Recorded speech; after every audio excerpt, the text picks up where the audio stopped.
नमस्कार मित्रांनो, मी माझ्या पत्नीला जोरात ढकलले आणि तिला बेडवर झोपवले. आपल्या साधेपणाने नववधूच्या रूपात अप्रतिम दिसणारी ती माझ्या या कृतीने संतापली. ती म्हणाली, हे काय नाटक आहे? तू आधीच खूप नासाडी केली आहेस. मी आता तुझ्यासोबत या खोलीत राहू शकत नाही. मला स्पर्श करण्याची चूकही करू नकोस. माझी पत्नी उभी राहिल्यावर मी तिला माझ्या हाताने घट्ट पकडले. माझ्या घट्ट पकडीनंतर ती पक्ष्यासारखी फडफडायला लागली. मी रागाने म्हणालो, काही वेळापूर्वी तू माझ्यासोबत लग्नाला होकार दिला होतास हे विसरू नकोस. आणि आता तू इथे माझ्या खोलीत अधीर होऊन आली आहेस.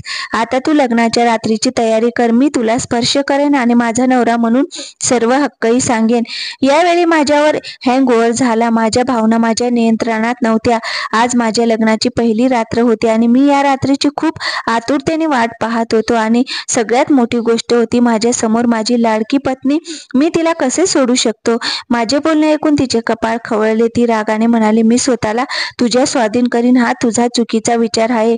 ज्या पद्धतीने तू माझ्याशी लग्न केलेस मी आयुष्यभर तुझी होऊ शकत नाही. बाथरूमच्या दिशेने जाण्यापूर्वी तिने एका झटक्याने तिचा हात माझ्यापासून सोडला. मी पटकन तिला उचलून बेडवर टाकले. तिच्या डोळ्यात भीतीच्या सावल्या होत्या. मी पटकन तिचे हात माझ्या हातात धरले. मी म्हणालो, हीच तुझी पात्रता आहे. बळजबरीने मी तुझ्याकडे असावे असे तुला वाटत असेल तर माझा त्याला काही आक्षेप नाही. ज्याप्रमाणे तू ही जागा मिळवली आहेस त्याचप्रमाणे मलाही तुझ्या अस्तित्वाचा अधिकार आहे. मी तिला तिच्या स्टेटसची जाणीव करून दिली. माझे बोलणे ऐकून तिचे डोळे ओले झाले. ती रडू लागली आणि म्हणाली, मला माफ कर. माझ्याकडून चूक झाली. माझ्या समोर हात जोडून ती म्हणाली, मुकेश, माझ्याकडून चूक झाली. हे सगळं मी नकळत केलं होतं. तुझ्या जिद्दीने आणि तुझ्याच हिमतीने तू मला इथपर्यंत पोहोचवशील हे मला कमीच माहिती होतं.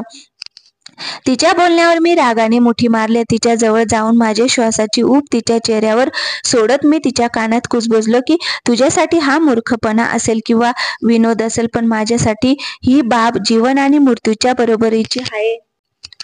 तू खेळलीस त्या खेळात कुणाला तरी जिंकायचं होतं. म्हणजे बघ, विजय माझ्या वाट्याला आला आणि पराभव तुझ्या वाट्याला आला.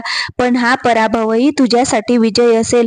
जर तू स्वेच्छेने स्वतःला माझ्या स्वाधीन केले आणि मी काही बेकायदेशीर गोष्ट नसेल तर तू माझी पत्नी होऊ शकतेस. आज आमच्या लग्नाची पहिली रात्र आहे आणि माझा तुझ्यावर पूर्ण ताबा आहे. एकतर स्वेच्छेने स्वतःला माझ्या स्वाधीन कर, नाहीतर मी बळजबरीने माझे अधिकार घेऊ शकतो. मला कोणीही रोखू शकत नाही.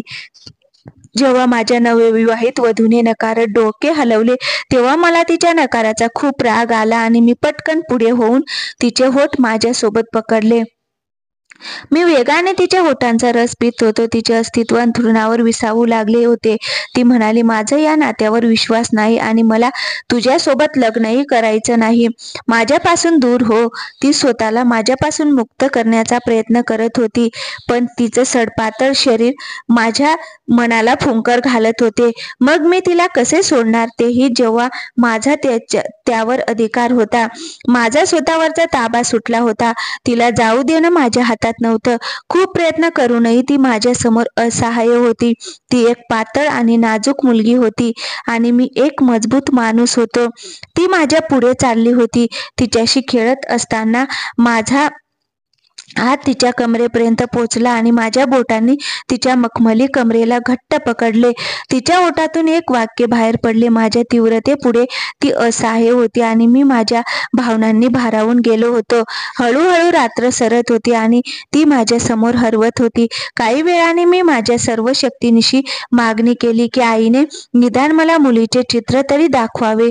तू लग्नाची पुष्टी कशी केलीस आणि मला एकदाही चित्र कसे दाखवले नाहीस? मी आईसमोर बसून एका गोष्टीवर वाद घालत होतो, पण आईची एकच गोष्ट होती की लग्नानंतर नाही तर आधी तुझ्या आईच्या निवडीवर विश्वास ठेवा. माझ्यासाठी तिने कोणाला निवडले होते हे माझ्या आईला माहीत नव्हते. चित्र न दाखवण्याची शपथ रिकामी होती. मी खूप हट्ट केल्यावर ती म्हणाली, मी तुला तिचा नंबर देते. तुला हवं तर फोनवर बोल, पण तुला तिचा चेहरा लग्नानंतरच पाहावा लागेल. हीच या लोकांची परंपरा आहे हे समजून घे. त्यांचा असा विश्वास आहे की जर एखाद्या मुलीने लग्नापूर्वी मुलगी पाहिली तर ते अशुभ शगुन आहे. आईचं बोलणं ऐकून मी डोकं धरलं आणि आईला म्हणालो, आई, हे लोक कोणत्या युगाचे आहेत? प्रत्येक ठिकाणी मला असे लोक भेटले जे जुन्या गोष्टींवर विश्वास ठेवतात. आता आम्ही हसून म्हणू लागलो की मुलगी खूप छान आहे, शिकलेली आहे, चांगली आहे, हुशार आहे आणि मला तिच्यासारखी सून हवी होती. लग्न होईपर्यंत आम्ही तिचे म्हणणे मान्य करतो. त्यानंतर मुलगी निघून आमच्या घरी येईल. मग तुम्हाला जे पाहिजे ते होईल. मी आईच्या पुढे कसे चालणार म्हणून मीही गप्प बसलो आणि आईकडून तिचा फोन नंबर घेतला. लग्नाला फक्त आठवडा उरला होता. आईने जितक्या घाईघाईत नातं फायनल केलं तितक्याच घाईघाईत त्यांनी लग्न ठरवून दिलं. वास्तविक मुलीचे हे जवळचे नातेवाईक बाहेरून आले होते आणि मुलीच्या कुटुंबियांना त्यांच्या उपस्थितीत लग्न करायचे होते. त्यामुळे आईने आक्षेप घेतला नाही. लग्नाची तयारीही करायची होती. आईसोबत मी पण खूप व्यस्त होतो आणि मला तिच्या नंबरवर फोन करायला वेळ मिळाला नाही. पण त्या रात्री थोडा मोकळा वेळ मिळाल्यावर मी विचार केला की त्या मुलीला विचारावं की ती माझ्याशी लग्न करायला तयार आहे की नाही. कदाचित तिच्या गरीब कुटुंबातील सदस्य तिला लग्नासाठी जबरदस्ती करत असतील. असा विचार करत करत मी तो नंबर डायल केला आणि पलीकडून एक अतिशय गोड आवाज ऐकू आला. ती अतिशय मृदू आणि सौम्य स्वरात विचारत होती, तू कोण आहेस? काही संकोचतेने मी सांगितले की मला साधनाशी बोलायचं आहे. माझ्या बोलण्यावर ती मंद हसली, म्हणाली, तुला धीर नाही का? लग्नाला अवघे 4 दिवस उरले आहेत. ते ऐकून मी एकदम खजील झालो आणि म्हणालो, प्रत्यक्षात असे नाही. मला फक्त हे जाणून घ्यायचे होते की तू सुद्धा तुझ्या लग्नाने खुश आहेस की नाही. ती म्हणू लागली, मी खूप आनंदी आहे. तू खूप देखणा आणि सुंदर आहेस. तुझ्याशी लग्न करून मला खूप आनंद होईल. आणि मग तिचे बोलणे ऐकून मला हायसे वाटले. संवाद चालूच राहिला आणि मी तिच्या सुंदर शब्दांच्या नगरीत गुरफटत गेलो. आमच्यात प्रेमाची चर्चा झाली नाही, पण लग्नाबद्दलचे त्याचे विचार खूप सुंदर होते आणि मी एका रात्रीत हे पाहून समाधानी झालो. आईने माझ्यासाठी एक मुलगी निवडली आहे जिला मी आदर्श मानतो. आम्ही लग्नाच्या तयारीला लागलो. मग मी फोनवर बोललो नाही, पण कधी कधी मी तिला मेसेज करायचो आणि ती नक्की रिप्लाय करायची. लग्नाच्या 1 दिवस आधी मी तिला सांगितले की मी लग्नाच्या रात्री भेटवस्तू खरेदी करणार आहे आणि तिने सांगितले की ती देखील तिच्या आईसोबत खरेदीला जात आहे. कुठल्या ना कुठल्या बहाण्याने मी तुला भेटेन हे ऐकून मला खूप आनंद झाला. मी त्याच मॉलमध्ये पोहोचलो जिथे तिला तिच्या आईसोबत जायचे होते. मला माझ्या सासूबाईंना ओळखावे लागले कारण त्या आमच्या घरी रस्मसाठी आल्या होत्या. काही वेळाने मला पुन्हा माझ्या सासूसोबत एक अतिशय सुंदर आणि तरुण मुलगी होती. मी तिच्याकडे लक्षपूर्वक पाहत होतो. मग मी पटकन माझा मोबाईल काढला आणि मेसेज केला की तू कुठे आहेस? मग त्या मुलीने मोबाईल काढला आणि चेक केला आणि मग मेसेज केला की मी शॉपिंगसाठी मॉलमध्ये पोहोचले आहे. ती साधना आहे हे समजायला मला जास्त वेळ लागला नाही. मी तिला म्हणालो की मी तिच्याकडे पाहत आहे आणि हे ऐकून ती हैराण झाली आणि इकडे तिकडे पाहू लागली, पण मी मुद्दाम तिच्या समोर गेलो नाही. मला हवे होते की लग्नाच्या दिवशीच मी तिच्या समोर जाऊन माझे अपार प्रेम तिच्यावर व्यक्त करावे, कारण लग्नाला फक्त 1च दिवस उरला होता. म्हणूनच मी तिच्याकडे लक्षपूर्वक पाहू लागलो. डोक्यापासून पायापर्यंत चैतन्याचा तो क्षण मी आजपर्यंत कधीच पाहिला नव्हता. तिच्याकडे बघून तिच्या सौंदर्यात अगदी तल्लीन झालो. प्रेम काय असते हे तिला पाहून कळले. ती मुलगी मला शोधत त्या बुटीकच्या बाहेर आली आणि नंतर बुटीकला लागून असलेल्या एका ज्वेलरच्या दुकानाबाहेर थांबली होती. तिची नजर सोनेरी कंगनांवर स्थिरावली होती आणि आरशाला स्पर्श करून ती कंगनाकडे बघत होती. जणू ते कंगन तिला खूप आवडले होते आणि मग काही क्षणातच मी ठरवले होते की ही माझ्या लग्नाच्या रात्रीची भेट असेल. मी बनवलेले कंगन घातल्यावर तिला किती आनंद होईल, तिच्या आनंदाला सीमाच राहणार नाही हा विचार करून मला आनंद होत होता. काही वेळाने माझ्या सासूने तिला हाक मारली आणि ती पटकन बुटीकच्या आत गेली आणि मी कंगन खरेदी करण्यासाठी दागिन्यांच्या दुकानात प्रवेश केला. थोड्या वेळाने मी परतीच्या वाटेला लागलो.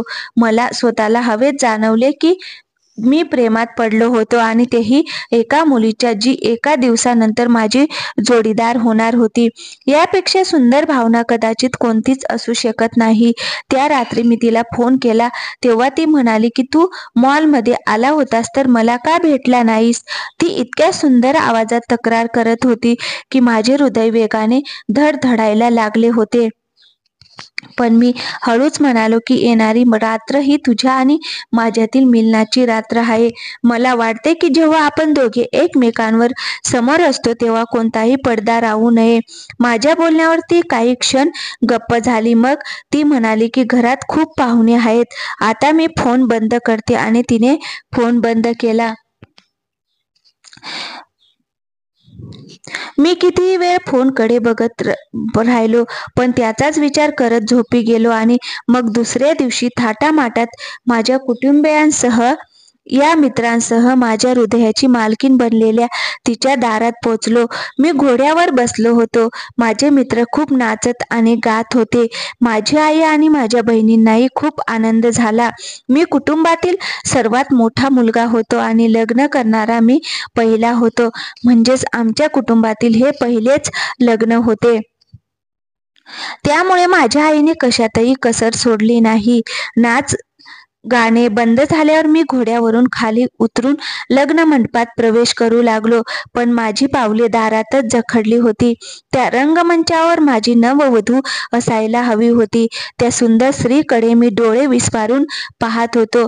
पण ती हातात फुले घेऊन स्वागताला उभी होती. माझी थांबलेली पावले पाहून आईने विचारले, मुकेश, काय झाले? तू आता का थांबलास? बरं, मी माझ्या आईकडे आश्चर्याने पाहिलं आणि म्हणालो, तुम्ही म्हणालात की हे रूढीवादी लोक आहेत, पण हे नृत्य खूप आधुनिक आहे. वधू स्वतः रिसेप्शनवर उभी आहे, वरावर फुलांचा वर्षाव करण्यास तयार आहे आणि कोणालाही आक्षेप नाही.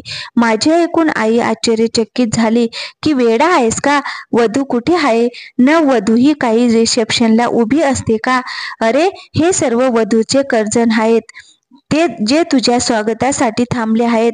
वधू खोलीच्या आत आहे, इथे कुठेही शुद्धता नाही. अम्माचे बोलणे ऐकून मला आश्चर्य वाटले. माझी नजर अजूनही त्याच सुंदर चेहऱ्यावर खेळलेली होती. कोण माझ्याकडे बघत असत होता. मी म्हणालो, आई, मग ही कोण आहे? आईने त्या मुलीकडे एक नजर टाकली आणि म्हणाली, ती अमेरिकेहून लग्नाला आली आहे. ही साधनाची चुलत बहीण रुपाली, अतिशय आधुनिक प्रकारची मुलगी. आताही बघ तिने कसले कपडे घातले आहेत. आईचा स्वर अतिशय अनादरपूर्ण होता, तर आईच्या बोलण्याने माझ्या पायाखालची जमीनच सरकली होती. मी त्या मुलीकडे रडलेल्या डोळ्यांनी पाहत होतो. जसा साधनाकडे पोहोचलो तेव्हा मी 2 पावलं मागे गेलो. माझ्या कृतीने तिथे उपस्थित असलेले सर्वजण थक्क झाले. मी म्हणालो, आई, मला तुझ्याशी बोलायचं आहे. आणि माझ्या आईने साधनाच्या वडिलांना विचारले, तुम्ही शेवटच्या क्षणी काय करत आहात? खरंच सगळं ठीक आहे ना? मी म्हणालो की आई, त्यांना एकांतात बोलवावे, मला त्यांच्याशी बोलायचे आहे. आणि मग आईने साधनाच्या वडिलांना एकटे बोलावले. आई तशीच होती आणि मीही. आणि मग मी तिला पूर्ण कथा सांगितली की मी रुपालीला माझी बायको मानले होते आणि मी तिच्यावर प्रेम करायला लागलो. मी आता साधनाशी लग्न करू शकत नाही कारण मी रुपालीच्या प्रेमात आहे. माझ्या हृदयाच्या हाती मी असहाय्य आहे. मी साधनाशी लग्न करू शकत नाही. मी बळजबरीने तिच्याशी लग्न केले तरी मी साधनाला लग्नानंतर कधीच आनंदी ठेवू शकणार नाही, कारण माझे मन आधीच दुसऱ्याच्या नावावर आहे. पत्नीला जे प्रेम आणि आदर मिळायला हवा होता ते मी साधनाला देऊ शकत नाही. त्यामुळे साधना हे माझे प्रेम त्यामुळे साधना हे माझे प्रेम नाही, हे मी लग्नाआधी उघड करणे चांगले आहे. मला माझे आयुष्य आणि साधनाचे आयुष्य उद्ध्वस्त करायचे नाही. मला आशा आहे की तुला माझा मुद्दा समजला असेल. जेव्हा मी फोनच्या समस्येबद्दल सांगितले तेव्हा साधनाच्या वडिलांनी माझ्याकडे रागाने पाहिले आणि म्हणाले, आमच्या घरातील मुली अशा नाहीत, त्या पुरुषांशी फोनवर बोलत नाहीत. साधनाच्या वडिलांनी रागाने रुपाली आणि तिच्या वडिलांना तिथे बोलावले. ते म्हणाले की हा मुलगा रुपालीवर आरोप करत आहे की रुपालीने साधना असल्याचे भासून त्याच्याशी प्रेमळ शब्द बोलले आहेत आणि आता तो साधनाशी नाही तर फक्त रुपालीशीच लग्न करणार आहे. साधनाच्या वडिलांचा युक्तिवाद ऐकून रुपालीच्या चेहऱ्यावरचे भाव बदलले होते. तिने माझ्याकडे डोळे विस्फारून पाहिले आणि म्हणाली, एक छोटासा विनोद केला होता.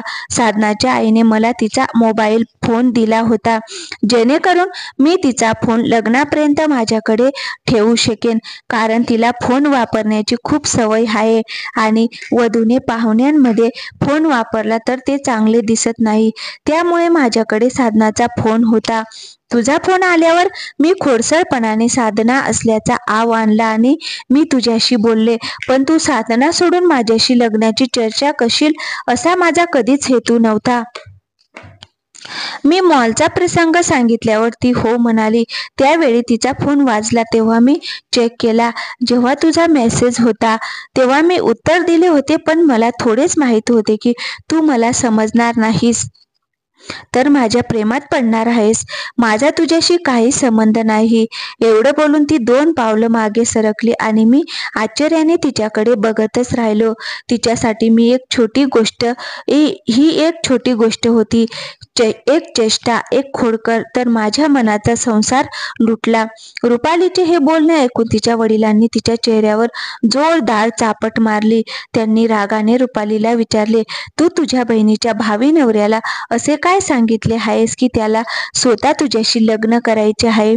तू माझे नाक कापले आहेस. साधनाचे वडीलही रागाने लाल झाले होते. मी आईला स्पष्ट सांगितले होते की एक तर मी रुपालीशी लग्न करेन किंवा लग्नाची वरात अशीच परत जाईल. मी कोणत्याही परिस्थितीत साधनाशी लग्न करणार नाही. मला साधनाबद्दल कोणतीही भावना नाही आणि मला त्या मुलीचे आयुष्य उद्ध्वस्त करायचे नाही. मी संपूर्ण वराती समोर जाहीर करतो की साधना निर्दोष आहे. तिच्यात कोणताही दोष नाही. माझे मन दुसऱ्यावर पडल्यामुळे मला तिच्याशी लग्न करायचे नाही, एवढेच. माझे म्हणणे ऐकून साधनाचे वडील माझ्या समोर हात जोडू लागले. तो म्हणाला, बेटा, संपूर्ण कुटुंब जमले आहे. तुम्ही तुमची चूक मान्य करू शकता, पण जग तोंड बंद ठेवत नाही. सर्व दोष मुलीवरच पडतो. खूप बदनामी होईल असा गुन्हा आमच्याशी करू नका. पण मी माझ्या मनाने काय करू? साधनाबद्दल माझ्या मनात आता काहीच भावना नसताना मी कसा स्वीकारणार?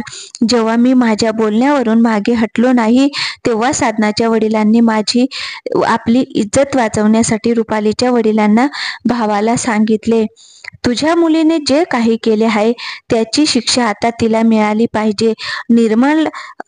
निर्मल होण्याऐवजी आम्ही रुपालीला घुंगटमध्ये शांतपणे निरोप दिला तर जेणेकरून कुटुंबात आदर टिकून राहील. नाहीतर तुमच्या मुलीने आम्हाला कोणाला तोंड दाखवण्याची क्षमताही सोडली नाही. याशिवाय साधनाच्या सन्मानावरही परिणाम होत आहे.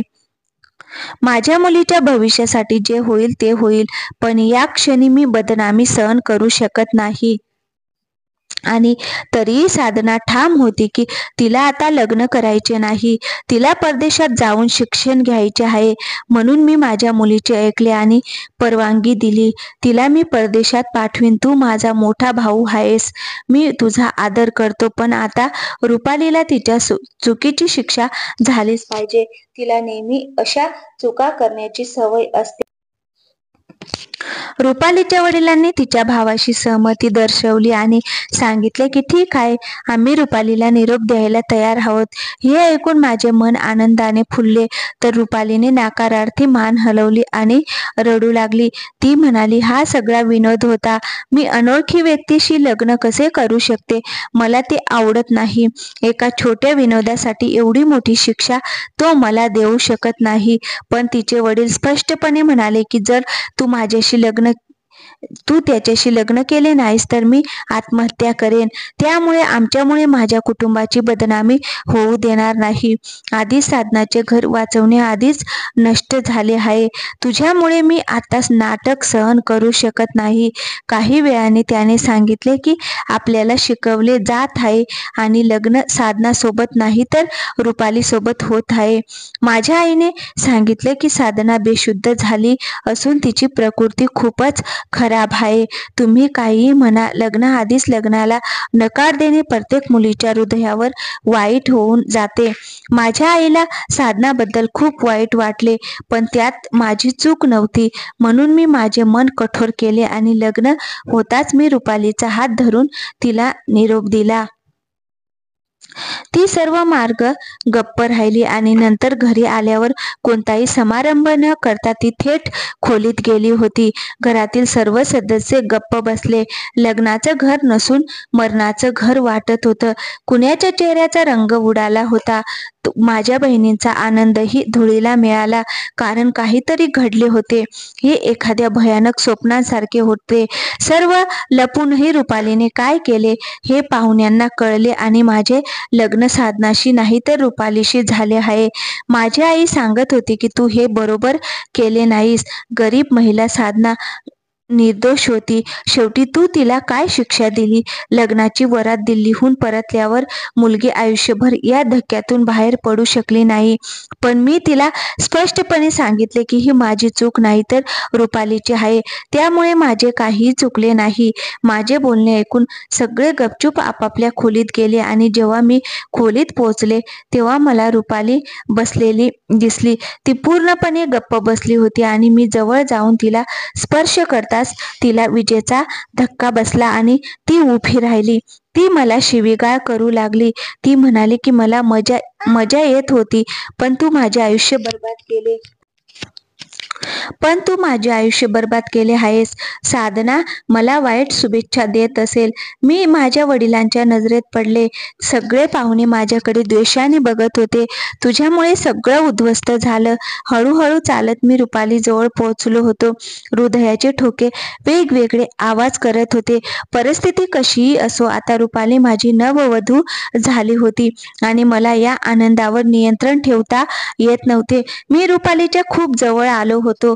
मी रुपालीला हाताने घट्ट पकडले आणि म्हणालो, माझ्यामुळे नाही, तुझ्यामुळे सर्व काही उद्ध्वस्त झाले आहे. तू साधनाची जागा घेतलीस. तुला साधनाच्या जागी माझ्याशी बोलायला फार आवडले. मग तिच्या जागी वधू बनून लग्नाची रात्र साजरी करायला काय हरकत आहे? मी थेट रुपालीला बेडवर ढकलले. माझ्या या कृतीने तिला धक्काच बसला. तिला मला माझ्या हक्कापासून दूर ठेवायचे होते, पण भावनांच्या गर्दीने मी नियंत्रित होतो. गेल्या 2 दिवसांपासून या वेळेची मी आतुरतेने वाट पाहत होतो.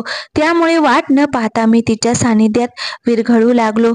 तिच्या अंगावर ओठ ठेवून मी माझ्या प्रेमाच्या खुणा सोडल्या होत्या. तिला खूप त्रास होत होता, पण मी तिला मुक्त केले नाही. पण माझ्या सर्व शक्तीने मी तिचे शरीर माझ्यात विलीन केले. मी तिला सामील झालो. हळूहळू तिला पण माझ्या जवळकीची आणि माझ्या स्पर्शाची नशा चढू लागली आणि तिने थकून डोळे मिटले, किंवा कदाचित ती परिस्थितीने पराभूत झाली होती आणि मी हरूनही जिंकलो होतो. आज माझ्या लग्नाची पहिली रात्र होती आणि बायकोच्या फालतू हट्टीपणामुळे मला ती बर्बाद करायची नव्हती. म्हणूनच मी तिचे ऐकले नाही आणि मी तिच्यावर माझ्या इच्छांचा वर्षाव करू लागलो. दुसऱ्या दिवशीची सकाळ माझ्यासाठी खूप आनंददायी होती, पण ती पूर्णपणे गप्प होती.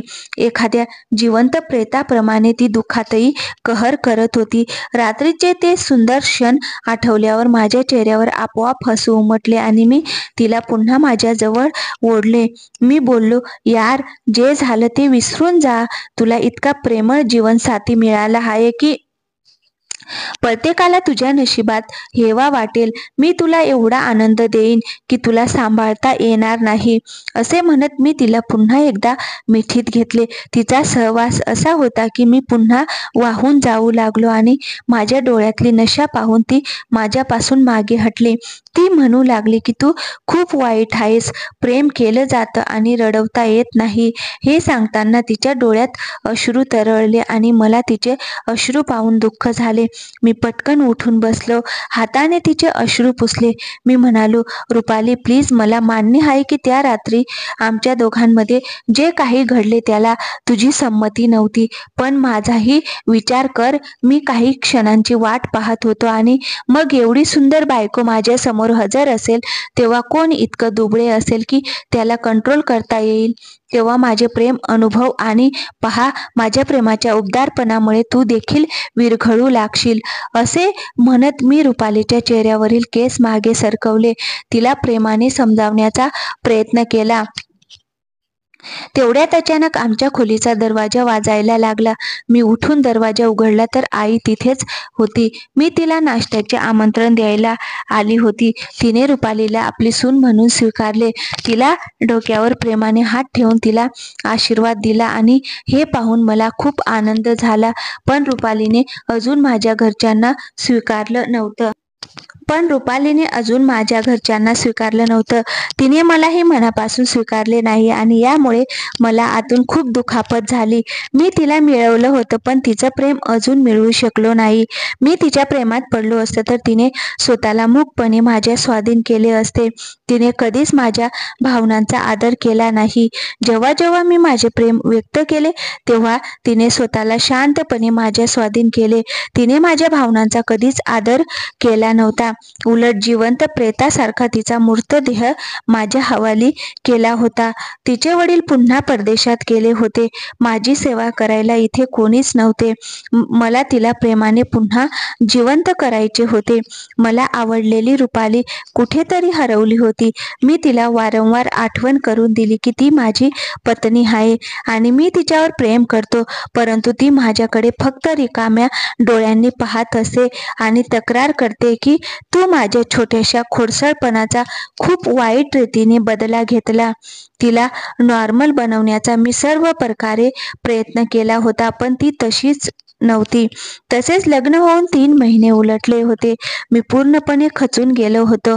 रुपालीला मिळवण्यासाठी खूप प्रयत्न करूनही मी ते मिळवू शकलो नाही, कारण ती मुलगी नव्हती जिच्या बोलण्याने मी प्रेमात पडलो होतो. ही रुपाली माझ्याशी बोललीही नाही. जेव्हा 3 महिने उलटले तेव्हा मला समजले की मी तिच्यासाठी खूप काही केले आहे. मला एकट्या रुपालीमध्ये स्वारस्य नव्हते, उलट मला तिचे मन जिंकायचे होते आणि ती मनाने माझी नसल्यामुळे मला तिच्याशी नाते जोडण्यात काही आनंद वाटत नव्हता.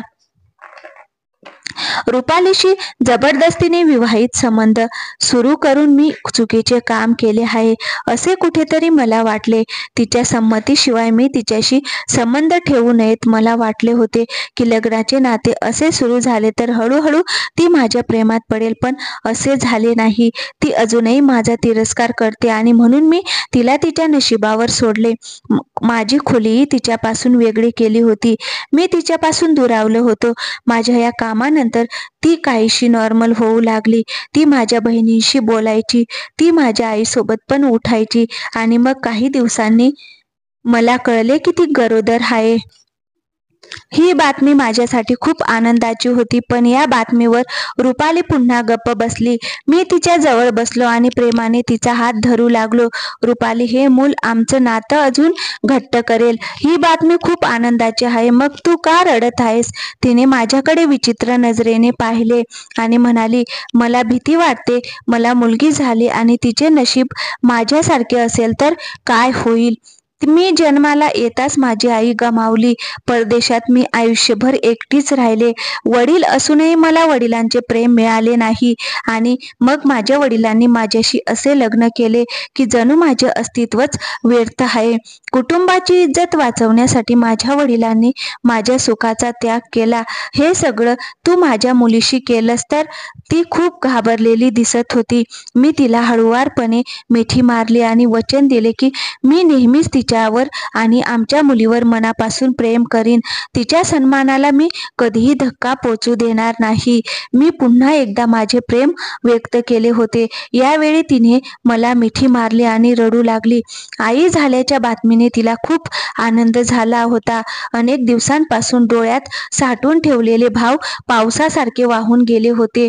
तिचे हृदय हलके झाले. मी तिची माफी मागितली. मी म्हणालो, रुपाली, काहीही झालं तरी येणाऱ्या मुलासाठी मला माफ कर. आपण मिळून आपल्या मुलाचे चांगले संगोपन करू. त्याला इतकं प्रेम देऊ की त्याला आयुष्यात कधीही शून्यता जाणवणार नाही. आणि आपल्या येणाऱ्या मुलासाठी तिने मला माफ केलं आहे. मी तिला वचन दिले की मी तिला आयुष्यभर आनंदी ठेवीन. तिच्यासोबत मी माझ्या आयुष्याला नव्याने सुरुवात केली. भूतकाळ विसरून ती सुद्धा माझ्यात पाऊल टाकू लागली. मी हळूहळू ती रोमॅन्टिक मुलगी परत मिळवली जिच्याशी मी प्रेमात पडलो होतो. मी सुद्धा गेलो होतो आणि साधनाची माफी मागितली होती, कारण त्यात मी देखील दोषी होते. जर रुपालीने दुष्कृत्य केली असेल तर माझीही चूक झाली होती. साधनाची चूक नव्हती, पण मी तिचे भविष्य अडचणीत टाकले होते. मी बाप होणार आहे हे समजल्यावर मी साधनासमोर हात जोडून माफी मागितली आणि तिने मला तिच्या उच्च आत्म्याने क्षमा केली. आज रुपाली आणि मी चांगले वैवाहिक जीवन जगत आहोत. पण शेवटी मी सर्वांना सांगू इच्छितो की कधी कधी कोणतीही चेष्टा मोठी शिक्षा बनवू शकते. म्हणूनच आयुष्यात कधीही असे दुष्कृत्य करू नका ज्याचा तुम्हाला आयुष्यभर पश्चाताप होईल. मित्रांनो, मला आशा आहे की तुम्हाला आमची कथा नक्कीच आवडली असेल. जर तुम्हाला कथा आवडली असेल तर व्हिडिओला एक लाईक करा आणि आमच्या चॅनलवर नवीन असाल तर प्लीज चॅनलला सबस्क्राईब करायला विसरू नका. थँक्यू. धन्यवाद मित्रांनो.